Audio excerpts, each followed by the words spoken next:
Saya pernah dicium sama orang miskin yang akut miskin betul. Itu tak ajarin Anda ini lebih hebat ketimbang orang-orang kaya. Misalnya gini, misalnya ada komunitas rektor atau kiai besar. Saya ini kata orang banyak termasuk kiai besar. Mungkin kalau pinjam uang itu karena mau beli mobil, aksesoris mobil, karena kita kiai top atau rektor atau orang-orang top. Kalau sesama orang miskin itu pinjem-pinjemannya itu urusan beras, itu urusan nyawa. Keren mana? Nyelamatkan nyawa sama aksesoris mobil. Nyawa. Jadi pahala kamu pasti lebih besar. Itu senengnya jadi orang miskin terus keterusan sampai sekarang.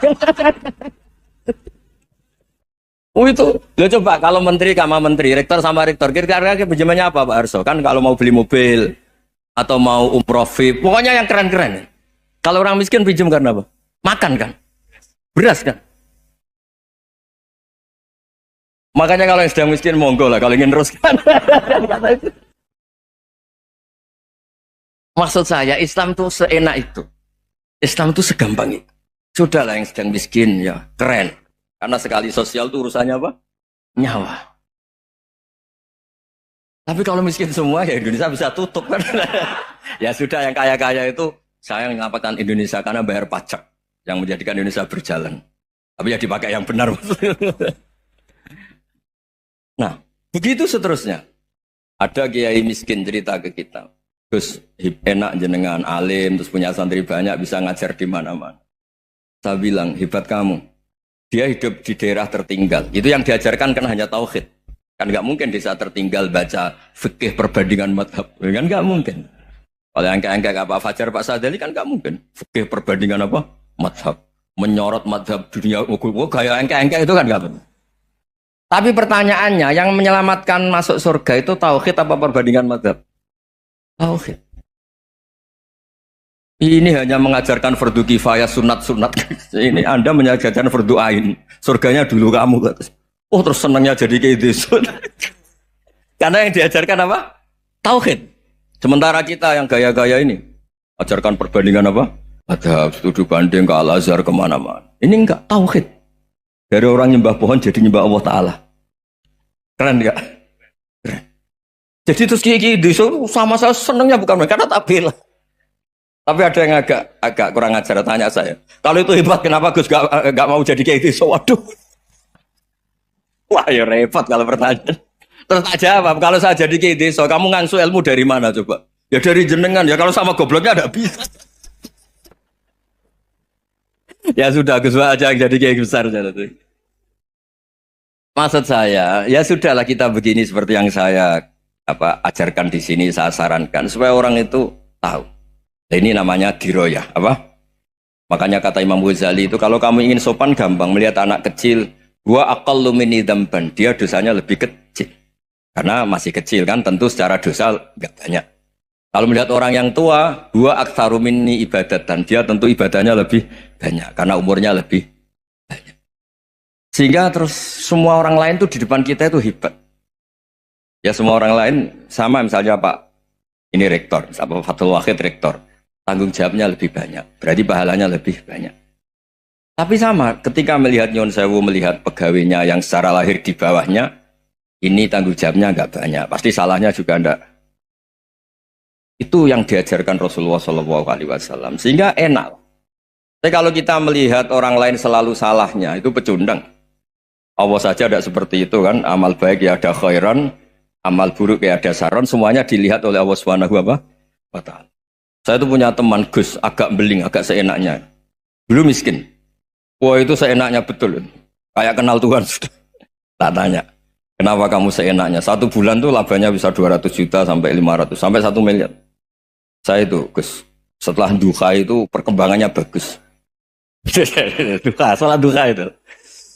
Saya pernah miskin, kan kata apa? Ingkana rizki fisama, wa ingkana qalilan, ya kalau fisama fa'anzilhu, terus wa ingkana qalilan fakasirhu, kalau sedikit perbanyak. Ini trennya sudah benar semua. Nah, wa ingkana ya haraman fatahirhu, kalau haram yang kau sucikan. Makanya saya seenaknya, kalau qalilan sudah fakasiru, paling trennya yang enggak benar juga fatahirhu, kata Mas. Dia yakin kalau yang enggak benar-benar sudah disucikan Allah, karena yang lain-lain sudah Dari miskin sudah kaya, qalilan sudah fakasiru. Paling yang haroman juga sudah fatohiru gitu. Tak tanya, lah kamu kok tahu? Polanya sudah ada Gus, karena sang qalilan. Wah, kamu sembrono sama Tuhan kok begitu kan? Tapi apapun itu seneng saya. Seneng saya sering salah teh, makanya saya mohon yang sekarang miskin, sedang miskin itu ya ndak usah nyesal banget-banget. Kalau ingin kaya monggo lah, namanya orang juga ingin. Tapi Anda harus bangga. Sosial antar kalian adalah urusan nyawa dan itu pahalanya luar biasa. Supaya kita, nah yang kaya-kaya juga boleh GR lah karena pembayar pajak. Dan itu bisa menyelamatkan apa? Indonesia Raya. Begitu seterusnya. Itu yang diajarkan Nabi, antawadhu hatta la yabghiya ahadun ala ahadin. Kamu semua harus tawadhu sehingga antar kalian tidak saling tidak sopan, tidak saling liar, tidak saling mendolimi.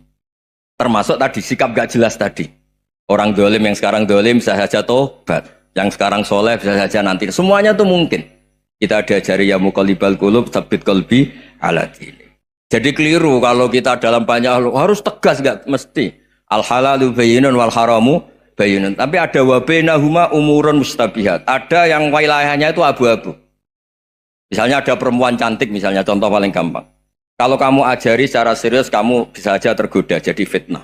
Tapi kalau orang soleh gak berani ngajarin, kemudian digunakan orang fasik, malah menjadi orang nakal, kita juga tanggung jawab. Kamu mau tegas gimana? Wilayahnya sama-sama mungkin.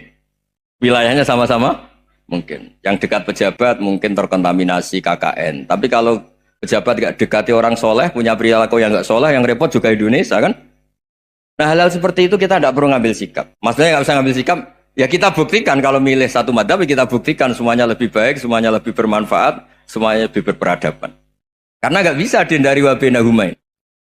Termasuk nyuwun sewu, saya mohon maaf sama mulai Pak Harso, Pak Lutfi sampai Pak Fathul Wahid. Saya ini termasuk kiai yang nggak suka dekat sama orang-orang top. Bukan karena hasud. Memang konstitusi kiai harus gitu lah, tamud dan na'inaika. Kenal orang lebih tinggi itu kan resiko. Misalnya saya kiai desa, mungkin punya keri tua sudah seneng, punya kijang tua sudah seneng. Gara-gara kenal Pak Wahid naik Kempri, waduh kok saya kalah itu. Kenal orang itu kan resiko. Mungkin dosen-dosen sini kalau kenal saya di Rembang juga resiko. Di sini gak ada cium tangan, melihat saya dosen, wah gak enak jadi dosen. Jadi memang harus dibatasin. Sekiranya mungkin orang terus, karena latamud dan nanawa, ainaika ilham. Kamu jangan sering melihat orang lain yang mungkin secara lahir dapat nikmat yang lebih tinggi timbang Anda. Kalau kamu nggak bisa ngelola hati Anda bisa hasut, Anda bisa dengki. Paling tidak Anda bisa ada syukur. Saya itu sering didolani pejabat. Juga sering melihat pejabat di TV-TV. Naik mobil aja ada yang naikkan. Bahkan kalau wudhu itu anduk aja ada yang bawa. Itu kalau yang nggak kuat, weh naik jadi pejabat. Ya makanya terus konstitusi Kiai itu mengatur, sudahlah, mata kamu itu kamu batasin. Jangan melihat sesuatu yang potensi ya, potensi menjadikan Anda tidak apa? Syukur. Jadi saya mohon, ini memang konstitusi saya sebagai kiai, jadi saya, tapi di hati saya tetap akrab. Saya doakan semua untuk UI, untuk semua orang Indonesia kita doakan. Kita ingin semuanya tambah baik, tambah. Tadi katanya mau naik kelas ya. Kalau naik kelas dari rumah saya niatkan mari mengkaji diroyah. Diroyah itu melogikakan riwayat. Jadi misalnya kita sering dengar Rasulullah SAW sering ngendikan kalian masuk surga itu bukan hanya berdasar amal, tapi berdasar anugerah Allah Subhanahu wa Ta'ala. Oke, kita sepakat amal kita, perilaku kita, ibadah kita andaikan dikompensasi dengan nikmat yang Allah berikan tentu tidak seimbang. Untuk membayar itu saja sudah lunas. Jadi Anda semua tidak berhak masuk apa? Surga. Sehingga di beberapa riwayat dijelaskan ada orang yang 500 tahun ibadah, nggak pernah maksiat. Ditanya sama Allah, kamu masuk surga karena apa? Karena ibadah saya ya Allah. Ya sudah, surga kamu 500 tahun saja, karena ibadah kamu 500 tahun. Ini cerita umur-umur orang dulu. Ya Allah katanya surga engkau ini selamanya. Ya kalau yang selamanya itu rahmatku, kalau amal kamu terbatas ya surganya sesuai amal kamu ya terbatas. Ya sudah ya Allah, berarti masuk saya surga saya ini karena fadl engkau, karena anugerah engkau. Itu namanya apa? Diroyah. Diroyah itu satu kajian analisis di mana kita percaya riwayat, tapi kemudian punya logika, punya diroyah.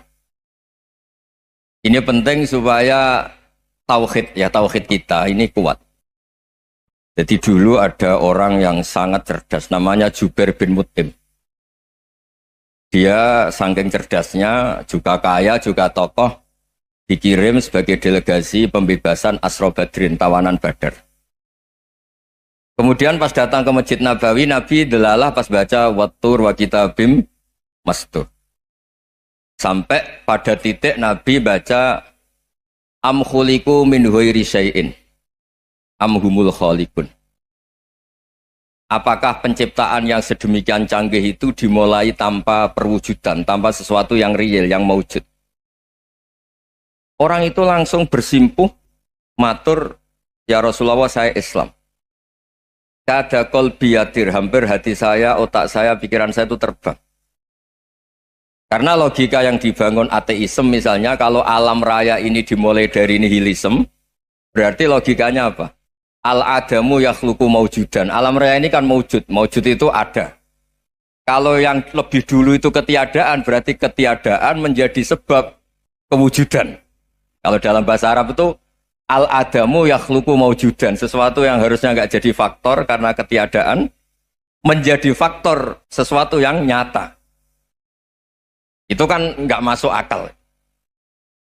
Ya, kalau alam raya ini ada al-adam sing yasbiku maujudan, berarti alam raya ini al-adamu yakhluqu maujudan, suatu yang tidak ada menciptakan yang ada. Dengan logika itu terus kita ngaji, diajari sama guru-guru kita, sifat dasar Allah itu maujud. Wallahu maujudun qadimun baqi. Terus masuk. Yang harus distatuskan pertama dari Allah itu apa? Maujud, wujud. Karena dengan wujud ini layak menjadi penyebab adanya alam raya ini. Sehingga ketika kita menolak faham nihilisme atau ateisme, faham tanpa Tuhan, tanpa pencipta awal, kita punya diroyah. Bahwa tidak mungkin ketiadaan ini menjadi sebab perwujudan alam raya ini. Yaitu am khuliqu min ghairi syai'in. Masa alam raya ini diciptakan tanpa sebab yang nyata, yaitu wajibil wujud. Siapa itu? Allah Subhanahu wa ta'ala. Begitu juga menyangkut sholawat. Orang boleh beda pendapat tentang redaksi sholawat. Ada yang sholli ala Muhammad, ala Sayyidina Muhammad, Nabi Muhammad. Monggo lah masalah redaksi saja. Tapi setelah dianalisis, Nabi itu Pak Rektor jadi Nabi setelah Nabi Isa saking dihormatinya sampai dituhankan. Juga jadi Nabi yang ada cerita masih hangat, orang Yahudi itu bunuh Nabi. Jadi yang satu mendudukkan Nabi sedemikian tinggi sampai kayak Tuhan, yang satu menjatuhkan Nabi sedemikian rendah sampai dibunuh. Kayak apa susahnya jadi Nabi Muhammad SAW. Kemudian dengan gampang Hadaddin agama ini bikin syariat yang bernama sholawat. Redaksinya monggo lah sesuai tradisi masing-masing. Allahumma sholli ala Muhammad, Allahumma sholli ala Sayyidina Muhammad, ala Nabiyina Muhammad, monggo lah.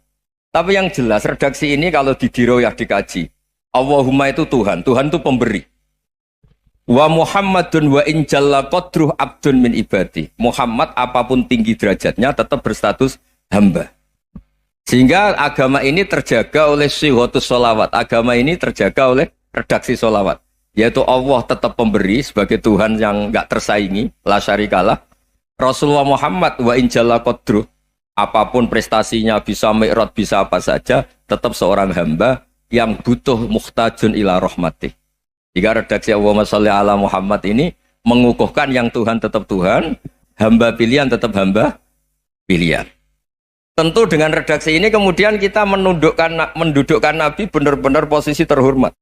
Yaitu orang yang paling berhak dapat askat tahiyat, mendapat penghormatan Allah paling tinggi, yaitu Rasulullah Muhammad SAW.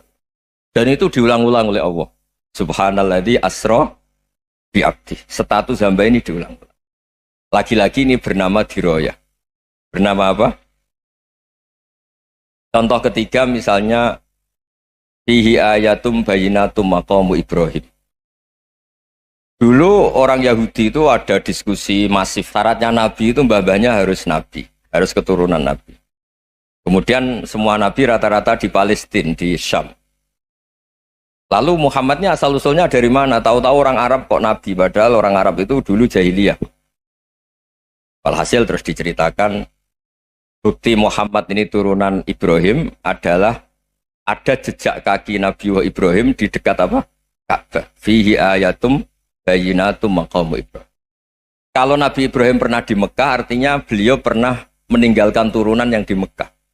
Yaitu bernama Nabi Muhammadun sallallahu alaihi wasallam. Itu disebut fihi ayatum bayyinatum maqamu Ibrahim. Nah, itu namanya diroyah. Diroyah itu satu perilaku keseharian kita beragama, kemudian tahu logikanya. Yang keempat misalnya, mangkana yu'minu billahi wal yaumil akhir falyukrim apa? Jaro. Orang yang iman karena Allah dan Rasul, maka memuliakan tetangganya. Andaikan pakai hukum sosial, tentu kalau tetangga kita baik, kita baik. Kalau kurang baik, kok kurang penggawean kan gitu. Tapi dulu itu pernah ada seorang ulama itu dibully ya, dikerjain sama anak muda tetangganya. Pak Kiai datang ke rumah saya, orang ini datang.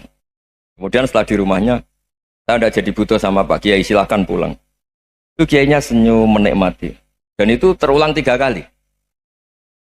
Dibully seperti itu, dikerjain terulang 3 kali. Lalu tetap Kiainya tuh asik, seneng sekali.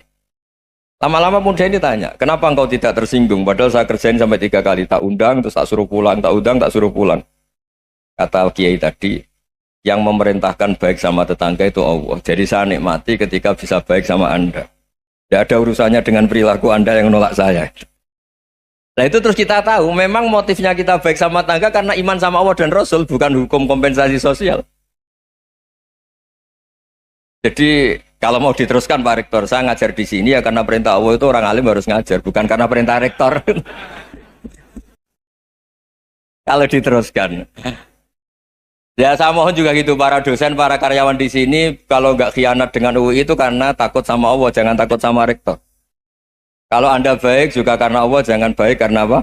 Rektor. Bagaimanapun ya semua kita ini makhluk. Makhluk itu la yadurru wa la yanfa. Begitu juga melihat Indonesia. Melihat saya ini kan ikut di UI itu lama sekali, ikut sama Profesor Zeni, dari Profesor Zeni nulis tafsir. Mungkin Pak Hersoyo tahu banyak, dulu Pak Lutfi ya tahu banyak. Tapi saya memang nggak pernah terbuka karena ya memang nggak ingin sebenarnya. Kondisi ini kondisi darurat. Sehingga saya tahu cara berpikir Profesor Zeni, ya tahu komitmen beliau pada UI. Dan pendiri UI memang ya banyak yang dari tokoh NU, Muhammadiyah, dari tokoh-tokoh ormas yang lain memang didirikan banyak orang. Hingga UI memang nggak milih ormas apa tertentu. Dari satu sisi memang baik, nggak dikuasai ormas tertentu. Tapi nanti kalau keterusan ya nggak berbentuk. Ya sudahlah dikelola saja. Sambil-sambil jelas, sambil-sambil kadang nggak jelas. Yang penting ikhlas tadi. Karena kalau terlalu asobia itu jadi repot. Kita ini yang nekuni fikih itu tahu. Kalau nggak kuno itu madhabnya Hanafi. Kuno itu madhabnya Syafi'i. Tahu-tahu seakan-akan Imam Syafi'i itu NU, Imam Abu Hanifah itu Muhammadiyah. Padahal ini orang-orang yang sebelum NU dan apa? Muhammadiyah. Jadi kalau kita yang nekuni ilmu itu biasa saja dengan perbedaan. Tapi kalau orang-orang yang nggak siap dengan perbedaan itu sampai Allah disifati Ta'ala itu tidak terima. Padahal Ta'ala itu maknanya Maha Luhur, yang Maha Agung. Jadi ada seorang kiai kebetulan pidato pertama Pak Rektor. Assalamualaikum warahmatullahi ta'ala wabarakatuh. Ilmu balik kedua ini nggak terima karena itu dianggap bid'ah ada Ta'ala. Ya dia bilang assalamualaikum warahmatullahi ta'ala wabarakatuh. Itu saking asobiahnya itu Allah ditambahi Ta'ala itu tidak terima. Padahal Ta'ala itu maknanya Maha Agung. Nah itu kan jadi repot kalau asobiah gitu. Kalau kita ngadepi perbedaan itu biasa saja. Karena kita mungkin bacanya banyak, lihat hal-hal seperti itu ya. Berkuahnya nggak jelas itu menjadi orang tuh bijak. Ini sekarang nakal, jangan-jangan nanti jadi orang baik. Yang sekarang baik, jangan-jangan suatu saat jadi tidak baik. Semua orang introspeksi. Nggak ada jaminan kalau kita sekarang baik akan baik terus. Nggak ada jaminan kalau kita sekarang buruk akan buruk terus. Sehingga terus banyak kiai-kiai bijak itu memang lahirnya nggak tegas. Tapi nggak tegas itu yang menjadikan bijak. Karena sama-sama mungkin. Itu yang disebut laisa laka minal amri syai'un aw yatuba alihi mau yu'adzibun. Itu tidak wilayah kamu. Ketika Allah mengomentari orang munafik juga wa yu'adzibal munafiqina insya'a aw yatub. Bisa saja ada yang disiksa, bisa saja ada yang dikasih tobat. Karena pola yang kita analisis itu semuanya menurut kita. Bukan menurut kemaslahatan orang apa? Banyak. Saya punya sekian contoh cerita. Orang yang sowan kiai baik-baik, mungkin bawa gula atau salam tempel, tidak tahu lah. Itu tidak mesti jadi wali. Tapi kali Joko yang kenal Sunan Bonang, itu kenalnya itu karena ingin begal. malah jadi wali. Nih. Tapi tidak usah dicoba. Umar itu nyari Nabi itu mau dibunuh. Tapi malah tobat jadi orang baik. Jadi ini penting ngaji ya, supaya tidak tegas itu, tidak jelas itu kadang baik. Nah termasuk saya juga termasuk dia yang milih tidak jelas. Saya sering gojlok gini, Fajar Hadili ini murid-murid saya sering saya gojlok. Kalau semua sistem pendidikan kayak kampus, kayak UII, kayak UIN semuanya, itu sistem yang bagus karena tertib, jam kuliahnya jelas, mata kuliahnya jelas. Kalau di pesantren itu Pak Harso itu nggak tertib, tapi justru itu enak ketemu di jalan orang berani tanya. Nah ini kalau mbak-mbak misalnya menstruasi, mau belajar haid nunggu semester berapa baru tahu. Itu bisa sekian tahun nggak sholat karena nunggu pelajarannya baru diterangkan. Mau haji juga gitu, nunggu mata pelajaran haji. Kalau nggak jamnya, nggak mau dosennya ngajarin. Ya, kalau kiai kan enggak, ketemu di jalan tanya, dijawab. Jam berapa juga dijawab. Artinya Indonesia itu berkah, ada sistem kampus yang tertib. Ya semoga termasuk tertib gajinya. Tapi tertib gajinya itu juga sebenarnya rugi. Saya sering ada pegawai negeri Gus, tolong doain saja di PNS enak jadi. Gajinya tetap. Kata saya nggak mau kalau gaji saya tetap. Kok bisa Gus enak tiap bulan mesti dapat gaji. Kalau tetap nggak naik-naik kata saya. Kalau kiai gajinya nggak tetap, tapi di atas yang tetap kata saya. Artinya Indonesia itu berkah. Kalau semuanya pakai sistem pendidikan setertib ini, orang mau tanya haid ya nunggu pelajaran haid. Bab haji ya nunggu pelajaran haji. Tapi kalau ketemu kiai itu enggak. Ya pokoknya saya pernah di pasar, Gus mau tanya apa? Anak saya keluar darah terus gini-gini. Padahal biasanya haid hanya 7 hari gini-gini. Ya sudah kembalikan ke biasanya rudat kilal adat. Itu enggak usah sowan ke rumah. Juga enggak registrasi dulu, enggak daftar dulu. Ya ini enggak nyindir cerita saja. Supaya ini bukti koalisi beneran. Jadi saya yang kiai enggak tertib jam, koalisi sama yang tertib jam. Jadi kalau semuanya sistem kampus, nanti pertanyaan itu enggak bisa on time, enggak bisa setiap saat. Makanya Indonesia itu berkah. Kiai-kiai yang alim yang di jalan-jalan banyak. Juga kiai yang di kampus dokter-dokter fikih banyak. Yang nekuni ilmu umum ya banyak. Macam-macam. Itu masalah itu kalau saling mengadili itu baru masalah. Misalnya kiai ngeluh, enggak enak jadi kiai, enggak punya gaji tetap. Yang dosen ngeluh, enggak dicium tangannya. Karena memang unik Indonesia itu. Kalau guru fikih kok dosen itu tetap nggak dicium tangannya. Karena pikirannya anak-anak itu wong sudah bayar disuruh nyium. Itu kayak di alam sadar tuh gitu. Kalau kiai itu kan anak-anak nggak bayar itu. Ya opanya cium tangan itu. Makanya kalau kiai tidak keramat bisa mati karena dicium tangannya doang itu bisa mati itu kiainya. Ya ini cerita. Supaya saling menghormati, saling. Nah dulu itu perbedaan itu urusan sudut pandang. Ya saya ulang lagi, perbedaan itu sudut. Allah yang Tuhan saja sering didebat sama nabi-nabinya. Karena urusan sudut pandang, apa? Saya beri contoh ya. Suatu saat Khalilur Rahman Ibrahim itu saatnya meninggal sama Allah, Israel disuruh. Israel itu Ibrahim saatnya meninggal, ambil nyawanya. Setelah datang ke Ibrahim, ya Khalilur Rahman Ibrahim, saya disuruh nyabut nyawa Anda. Itu Israel dipaksa mikir sama Ibrahim. Hal ra'aita khalilan yumitu khalilah. Kamu tahu orang yang mencintai kemudian bunuh yang dicintai. Itu logika agak benar. Akhirnya Israel kan gak biasa debat. Kan gak dilatih debat. Gak pernah ikut lomba UI debat ilmiah. Dia taunya nyambut nyawa aja. Kembali ke Allah. Ya Allah, kata Ibrahim, hal ra'aita khalilan yumitu khalilah. Masa kekasih bunuh yang dicintai ya. Tapi kata Allah santai. Bilang ke Ibrahim, hal ra'aita habiban yakrahu ayyalqa habibah. Masa katanya dia cinta saya, kemudian ketemu saya tidak berani. Israel mater lagi. Logikanya gini, Ibrahim, masa yang dicintai sama yang ketemu yang dicintai nggak berani? Ya udah ketemu aja. Satunya yang meninggal itu. Artinya kamu bisa saja GR tidak mati-mati karena merasa dicintai. atau ingin mati karena mencintai. Nah, maksud saya hal-hal seperti ini orang UI pasti gak jelas. Katanya cinta Allah suruh mati ya nggak mau. Gak jelas kan? Dibilang gak cinta juga gak mau. Tapi dibilang cinta kalau ukurannya mati juga gak mau. Nah, tapi dalam banyak hal gak jelas itu penting, Pak Rektor. Penting sekali. Buatan guyon. Saya beri contoh sekian ilmiah, gak jelas itu penting. Rasulullah Shallallahu Alaihi Wasallam itu dalam banyak hal itu disuruh Allah, memang disuruh supaya ngambil sikap seperti itu. Karena Allah itu punya otoritas penuh untuk bikin orang itu baik atau tidak baik.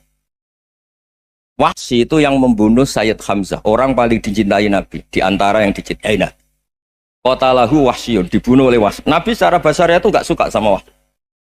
Sampai cara lahir ya ingin corong Jawa ingin masuk nol. Tapi apa kata Allah? Laisa laka minal amri syai'un aw yatuba alaihim aw yu'adziba. Itu tidak wilayah kamu Muhammad. Malah Wahsy dikasih tobat sama Allah. Khalid bin Walid. Itu perang Uhud kalah itu karena ide brilian Khalid bin Walid. Pas itu masih panglima kafir.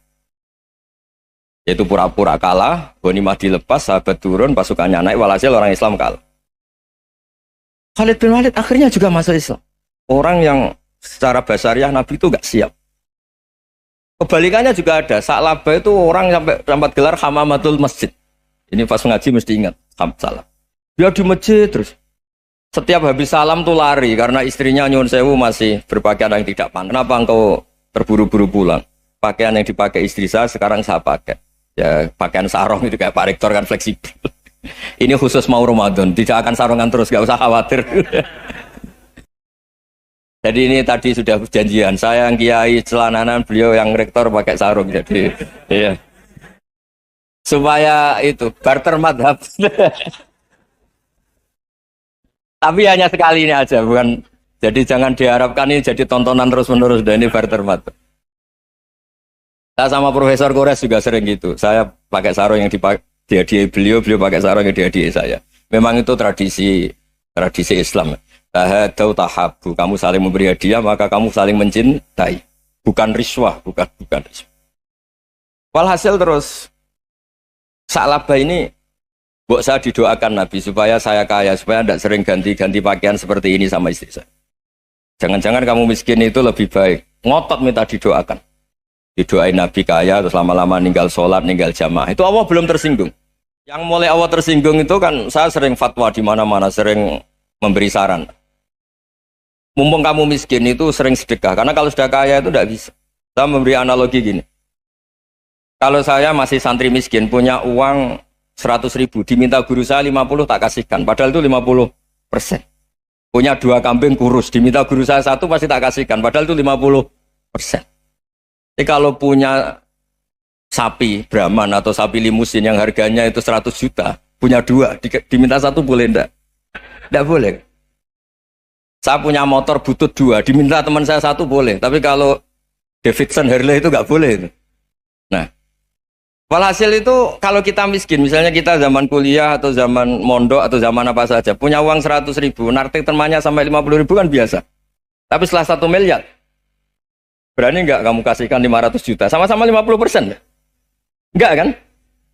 Nah, Sa'labah gitu, ketika zakat masih per 40 kambing 1 kambing itu sebenarnya kan masih ringan. 41, 82. Kambingnya itu sudah mabenal jabalen. Barang dihitung zakat karena sudah ribuan, jumlahnya sampai 400 kambing. Banyak lah pokoknya. Terus kata Sa'labah, ini pemerasan. Karena jumlahnya besar. Allah tersinggung karena nabinya dianggap narik zakat itu dianggap khoros, dianggap pemeras. Allah tersinggung kemudian fa'aqobahum nifakon fi qulubihim ila yaumil. Dia ditegur munafik. Semenjak itu terus tadi kembali gak jelas tadi. Jadi kalau makanya itu pakar-pakar akhlak ya, pakar-pakar etika peradaban. Itu tertampar betul ketika Nabi urusan ilmu itu mengabaikan itu kalau sudah urusan ilmu. Misalnya begini, ada urusan ilmu, ada mbak-mbak cantik atau ibu-ibu cantik. Itu dalam Islam itu diajarkan jangan sopan-sopan banget. Kata Nabi, karena kekuatan ilmu itu di atas kekuatan akhlak, di atas kekuatan adab. Ya nisa an-nabi lastunna ka ahadim minan nisa. Ini taqaitunna fala takhdu'na bil qaul. Fa yatma alladzi fi qalbihi maradun. Misalnya ada babak cantik, menarik, kemudian sopan misalnya sama Pak Fajarin sama dosen-dosen. Monggo binara. Wah itu bahaya pikirannya kemana-mana itu. Orang yang imannya pas-pasan, wih berarti mau. Maksud saya kalau cantik, menarik, ketemu di jalan, biarin aja dosennya mau kemana, biarin aja. Gak usah dihormatin. Kalau dihormatin, Pak mau kemana sadereno bisa bahaya. Nah, biarin aja. Kalau tanya, Dek ini alamatnya mana? Cari sendiri Pak. Karena hanya dengan cara itu, si Pak dosen ini gak kepikiran. Gak ada orang suka orang kedus itu gak akan. Tinggal sudah cantik, sopan. Wah bisa pikirannya macam-macam. Itu ilmu. Fala takhdu'na bil qaul. Kamu jangan terlalu lirih kalau ngomong. Fayatma alladzi fi qalbi maradun. Orang yang pikirannya masih kotor pasti berpikir yang negatif. Anda mungkin demi sopan sama dosen Anda. Tapi sejauh mana dosen Anda juga berpikir positif. Itu kan uji iman sama uji nyali. Nah, sama pejabat yang sopan sama kiai mungkin punya Alphard, punya Robicon, punya terus bawa uang banyak. Terus sama kiai cium tangan hormat. Jangan-jangan kiainya yang pikirannya macam-macam. Ini berarti bisa jadi muhibbin potensial misalnya. Nah, saya ini termasuk kiai yang pengagum ilmu. Sehingga saya sama orang yang medit, yang kikir sama saya itu saya senangnya bukan main.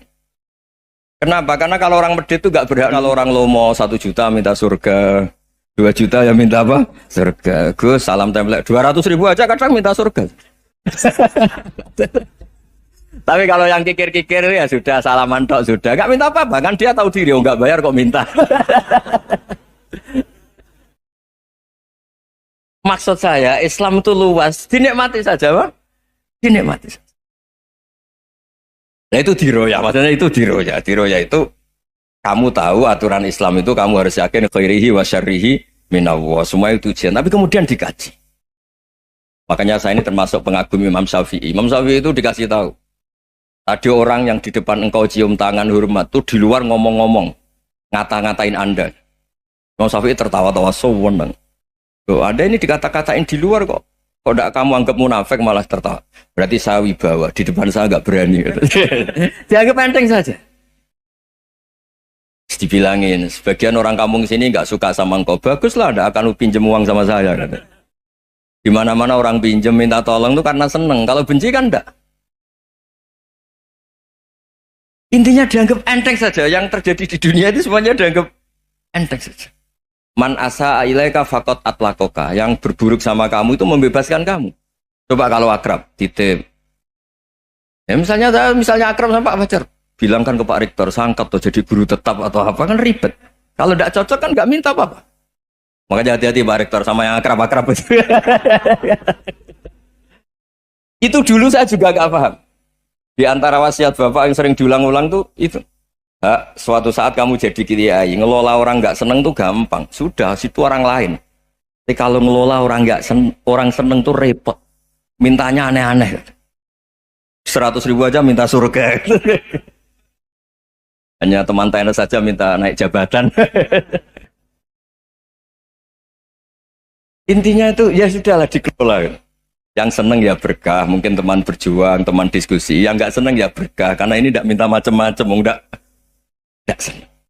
Nah itu namanya diroya. Diroya itu satu kajian keilmuan yang menjadikan kita ini nyaman dengan riwayat-riwayat, panduan-panduan dari Rasulullah Shallallahu Alaihi Wasallam kayak tadi.